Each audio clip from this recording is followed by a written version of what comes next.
ThekarmicDF.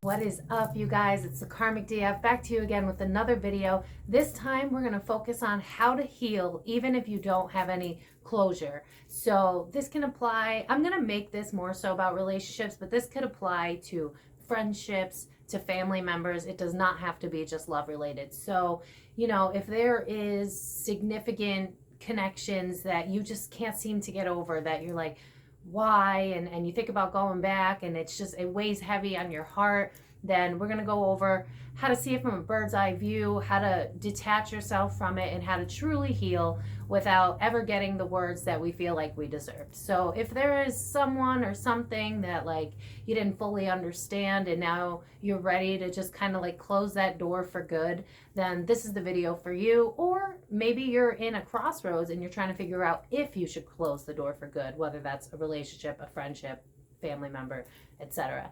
So if that's something that you need help with, then I hope you enjoy watching this video. Please leave a like. It helps my content so much. Comment down below what you want to see in future videos, subscribe, hit that notification bell, and as always, let's get into it. The first thing that I want you to know, because we hear about it a lot, but coming from experience, I really, really want you to hone in on this. Even if they did come back and give you answers, it doesn't really make a difference. Like, I'll give you an example. And I've talked about this before, I was in a situationship that was on again, off again, that just, I believe it was fated to happen so that I could realize my own worth, because after that situation, I completely changed my life. But it ended like most emotionally avoidant meets anxious attachment styles end, where one person runs and the other person's left wondering what happened, why am I not enough, what did I do wrong? And then if you're one of those people, that was me, then I internalize it. So, you know, we go down this road of like, what's wrong with me, why am I not good enough, and yada yada yada.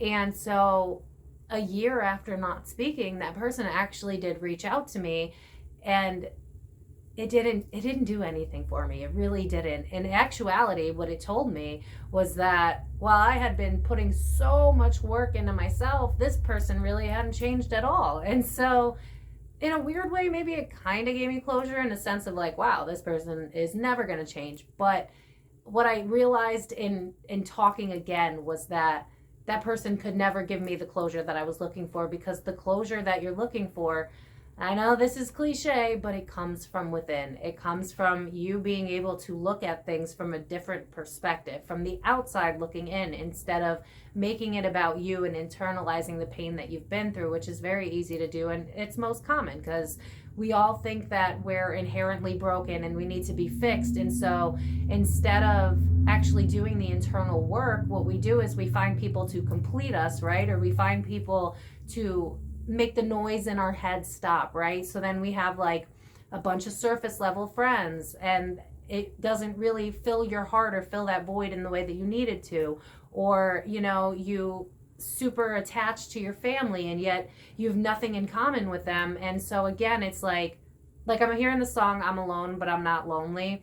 It's being around people that don't really resonate with you because they're not filling your cup. They're not your people. And that's a habit that we tend to do. That's a big one, which is why it's so hard for us to heal and move on. It's because a lot of it has to do with the fact, like, I'm seeing two magnets that are like trying to touch, but they just can't, because there's always miscommunication, or there's pride, there's ego, there's trauma from the past that hasn't been healed. And we're all coming into all sorts of connections with this baggage. And instead of, you know, disconnecting from the world and going, what is it about me that I need to change? What is it about me that I need to heal in order to have fulfilling connections, to have connections that actually mean something to me, because I've become who I want to be. And so now I'm attracting the people that I want. A lot of people don't get closure because they're constantly chasing. Usually it's a parent figure, to be honest with you, but if it's not, then it's that one that like got away. And so what we're doing is we're trying to fill that void. And so this is why I mentioned so many times of like the self-fulfilling prophecy of like you get a cheater and then you're like, oh, I always attract cheaters, and then you attract cheaters. But what you're not realizing is that you're trying to find the validation that you couldn't get from a specific person into someone else. And so that's how you keep repeating this pattern of, and this was a big one for me, is I was constantly attracting emotionally avoidant men, and well, women too, but mostly men. And I didn't realize that the main theme there was that I didn't love myself. And so in not loving myself, I had to keep attracting these people that were showing to me what love wasn't, because I wasn't showing myself love. I was the meanest to myself. I was the worst critic. Oh my God, my inner critic was the devil himself, if I believed in that. And we have to realize how we show up for ourselves, because if we're not looking at that, then we are doomed to keep repeating the same mistakes. I want you to think about all the unhealthy relationships that you see on a daily basis, and you're like, how can you possibly tolerate that? But if you look from a bird's eye perspective and you know more about those people, because you're not in it, right? So it's easier to see other people's misguidance or whatever.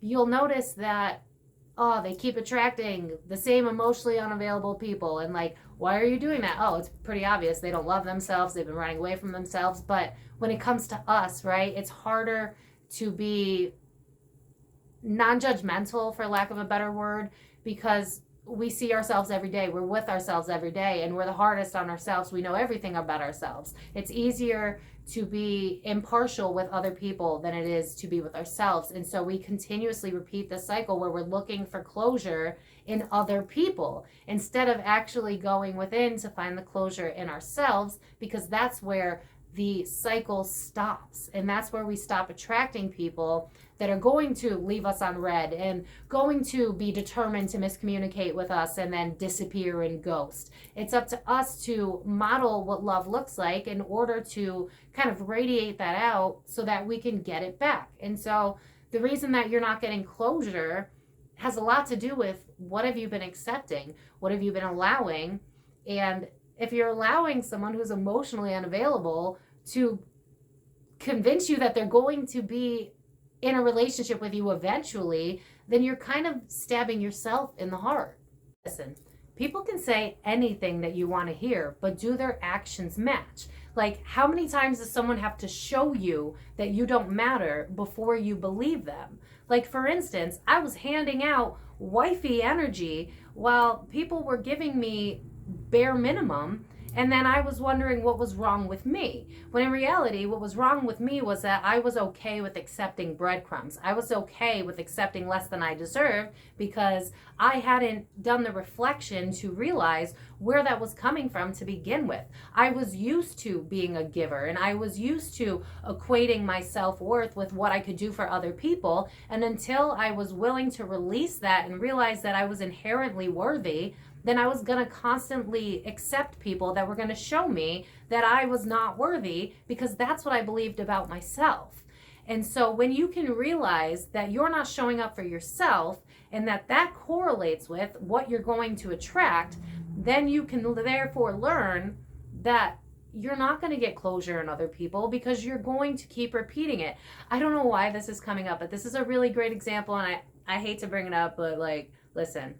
Y'all have seen people like Ariana Grande, Taylor Swift, right? That are known for constantly being in relationships that constantly fail. And like, this is not to like mock them or anything. They're just women trying to survive, trying to whatever. That's not the point. The point is we all see it, right? And a lot of people are real judgy, and they're like, oh, like, how did you not see that coming? All you do is jump from guy to guy to guy.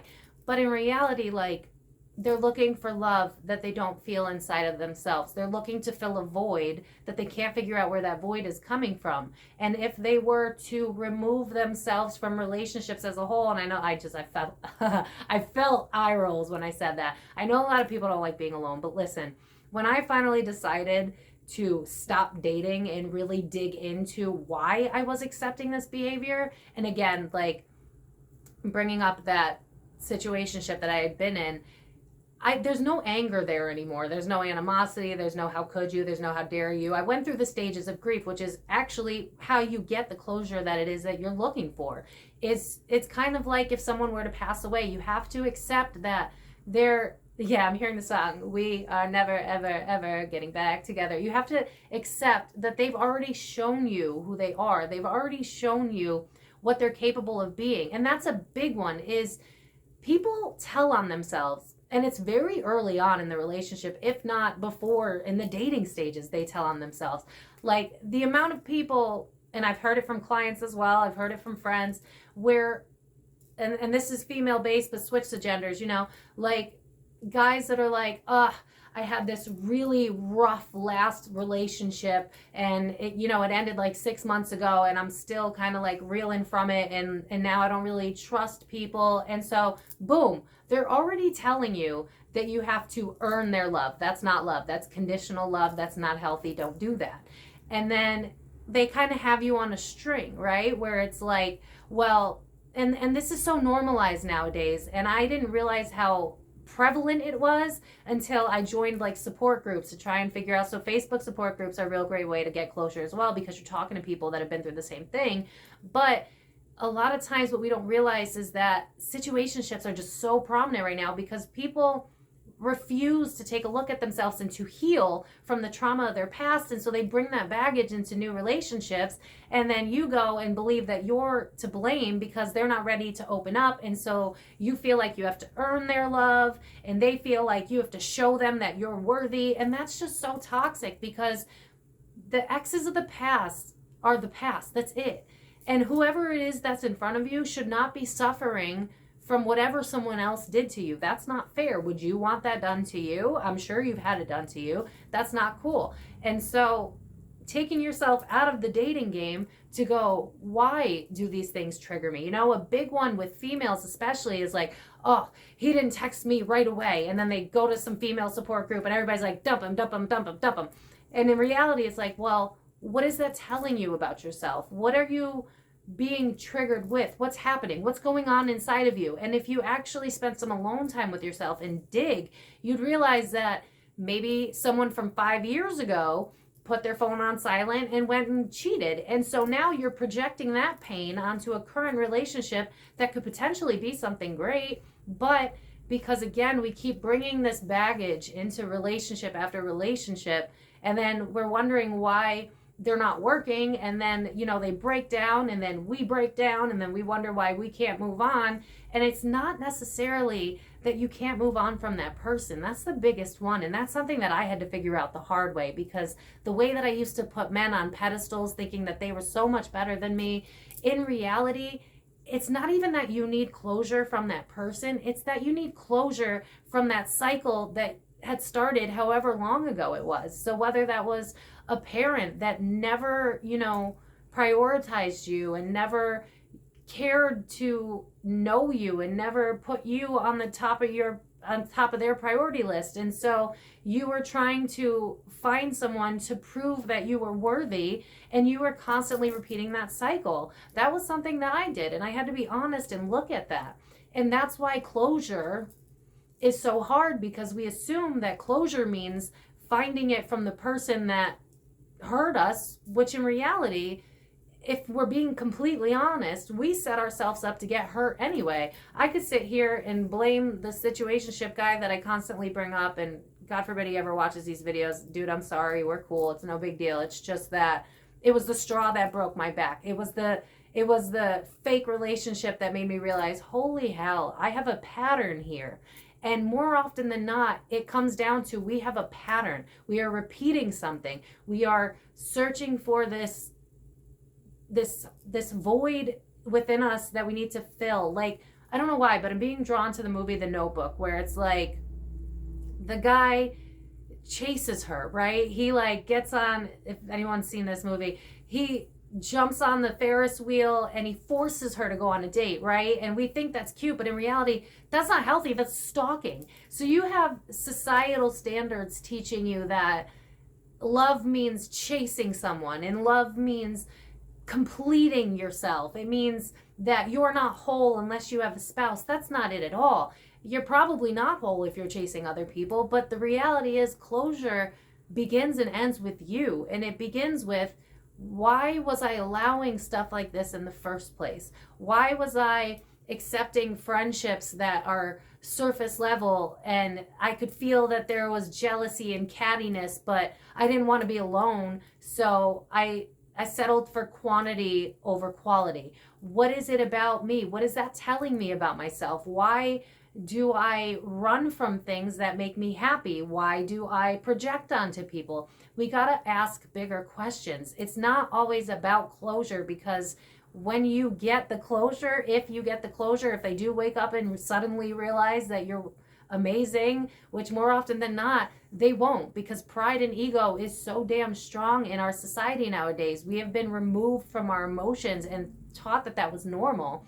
And so when we go in for closure, we assume that closure correlates with talking to that person, like they're suddenly going to fix us. And again, bringing it back to societal standards of someone completing us, we always, again, do you see? It's like someone else has to complete us, someone else has to give us closure, someone else has to make us feel like we're worthy, someone else this, someone else that, when all of it is us, right? I blamed the world for a lot of things. It was like, to anybody that's watched my videos before, you know that I was an alcoholic until about 4 years ago, and I blamed the world. I was like, I wouldn't be an alcoholic if people were actually there for me. I wouldn't, date these people that never love me and cheat on me or treat me like trash if this, if that. And we can put the blame out there all we want, and we can be right in a good amount of it. They could be really crappy relationships. You could be right. But two things can coexist at the same time. You could date someone who's complete trash, and you do deserve that apology and you do deserve closure. But in reality, it takes two, right? And you have to admit to yourself that if you're going to date somebody who's making it very clear that they're not ready, that they don't appreciate you, that they don't prioritize you, then that's telling you something about how you feel about yourself, which is the biggest way to get the closure that it is you're looking for. Why do I settle for these things? Why do I settle for this behavior? So basically, to sum it up, because I feel like this is easy, but if y'all need a part 2, let me know down in the comments. I could dig in a little bit deeper. But everybody is a mirror telling us something about ourselves. Everyone, all relationships, love, family, friends, they're all telling us about ourselves. Whether it's, oh, you inspire me and that's why I'm putting you on a pedestal, but that is something that you aspire to be. So it's telling you something about yourself. Like, think of the things that drew you to that toxic person. So maybe, like in my situation, that person was very driven. They were very goal-oriented. They cared about making the world a better place. Those were all the things that I wanted to be, but didn't believe that I could, or didn't have the motivation to do it because, again, I was in more of a victim mentality back then. And then also notice the negative aspects that you are trying to ignore about those people. They are emotionally avoidant. Well, why am I attracting emotionally unavailable people? Okay, well, I'm probably attracting emotionally unavailable people because I'm not emotionally available myself, because I don't feel like I'm enough. And because I don't feel like I'm enough, I'm chasing people who are mimicking prior relationships, right down to maybe parents, that never validated me. And so I'm looking for validation outside of myself instead of giving it to myself.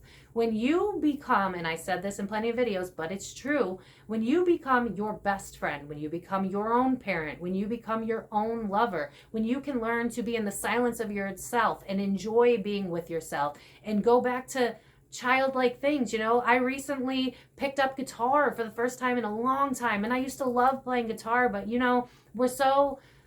we let adulting become our reality, and then we're like, oh, that's too childish. I can't color anymore. I can't enjoy singing anymore. I can't play guitar. There's no time for that. When we don't prioritize ourselves, then we're going to attract people that don't prioritize us. It's always a reflection of what it is that we need to heal, or what it is that we need to adapt to in order to be the best versions of us. So instead of looking at it as, how do I get closure from them? It's, how do I give myself that closure? What is this telling me about myself? And how, moving forward, can I stop this pattern from happening? How can I make it so that emotionally unavailable people have zero interest in me, so that I only attract people that are going to pour into me? And the only way to attract those people is to do it for yourself. When I started to realize, oh my God, my whole life is centered around making everybody else happy, and then I slammed the door on that and poured it all into myself, a lot of people were not happy about it, and a lot of people left my life, but people that were like me started to trickle into my life, and they're people that are inspired, and I'm inspired, and now it's healthier dynamics because I've changed internally. What you have inside is going to reflect outwards. So if you are looking for closure, that is inside of you. That is doing the work necessary to ask, why does this keep happening to me? And it's always in your control, and it has always been in your control, because what are you allowing? What is it that you're making excuses for? Are you talking to someone and you're just like, it's cool, you know, like I'm just gonna focus on me and I'm just gonna do my own thing, and when he's ready, it's cool, you know? But you're lying to yourself. You're straight up lying to yourself because you don't want to admit that you want it to work more than you want it to respect yourself. That's the reality. I wanted so badly to find someone who would see me, to really see me, to see my heart, to see my soul. But in reality, I was the meanest to myself, and I wasn't seeing me for who I could be. And so because of this narrative that's so prevalent in society, instead of completing ourselves, we're looking for someone else to complete us. And that's why we can never find this closure, and that's why we keep repeating this cycle. So I'm going to end the video at that, because I know this was a long one, but a lot of people struggle with closure because they expect someone else to give it to them, when in reality, you're going to be the one to do that. You're going to hit a point where you're like, I don't want this for me anymore. I want more. I want better. I want someone to show up the way that I can. If I can answer their texts, if I can show them so much love, if I can give, if I can do this, then why can't they do the same for me? And the reality is, it's because you're settling. It's because you're willing to accept breadcrumbs. And I know that that's hard to accept, but I had to accept it too. And the sooner that you admit that, the sooner you can bring in more fulfilling relationships, more fulfilling friendships, and be happy with yourself while you're waiting for the right one, instead of just the one that fills the void, the one that fills your time. So I'm going to leave it at that. I really hope this was helpful. Let me know down in the comments if it was. Let me know if you want a part 2, if you need more. And as always, I will see you guys in my next video. Please like this if it did help you. That helps my channel so much. Subscribe, comment, you know, all the above. And I will see you guys in my next video. Love you guys so much. You can do this. I believe in you. If I can do it, anybody can do it. I'll see you guys next time. Bye, guys.